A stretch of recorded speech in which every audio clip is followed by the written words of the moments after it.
Hello every one. So இன்னைக்கு நம்ம என்ன பார்க்க போறோம்னா பாகிஸ்தான் விசஸ் ஆண்ட்ரூ பைக்ராஃப்ட் அந்த கான்ட்ரவர்சி தான் இப்போ பார்க்க போறோம்.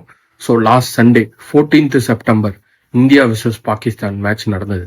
அந்த மேட்ச்ல ஆண்ட்ரூ பைக்ராஃப்ட் தான் மேட்ச் ரெஃப்ரி. ஸோ அப்போ என்ன நடந்ததுன்னா, மேட்ச் ஆரம்பிக்க ஒரு 5 minutes இருக்கும்போது தான் அவருக்கு தெரிஞ்சது இந்தியா அந்த மாதிரி ஒரு டிசிஷன் எடுத்திருக்காங்க. ஸோ அதாவது என்னன்னா, நோ ஹேண்ட் ஷேக்.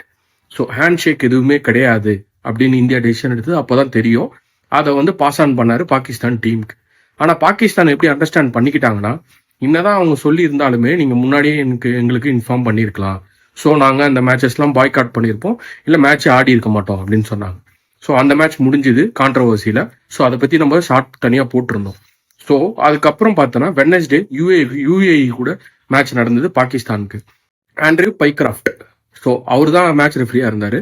பாகிஸ்தான் என்ன டிமாண்ட் பண்ணாங்கன்னா, அவரு ரெஃப்ரியா இருக்கக்கூடாது, அவர் ரெஃப்ரியா இருந்தா நாங்க மேட்ச் ஆட மாட்டோம்.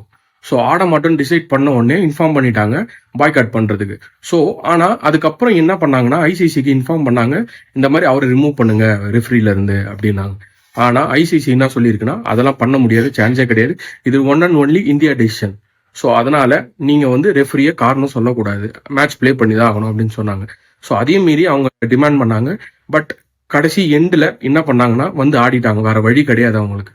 ஏன்னா இந்த டோர்னமெண்ட் விட்டு வெளில போனாங்கன்னா அவங்களுக்கு லாஸ், ஃபினான்ஷியல் கிரைசிஸ்ல அவங்க போர்டு இருக்கு, பாகிஸ்தான் கிரிக்கெட் போர்டு.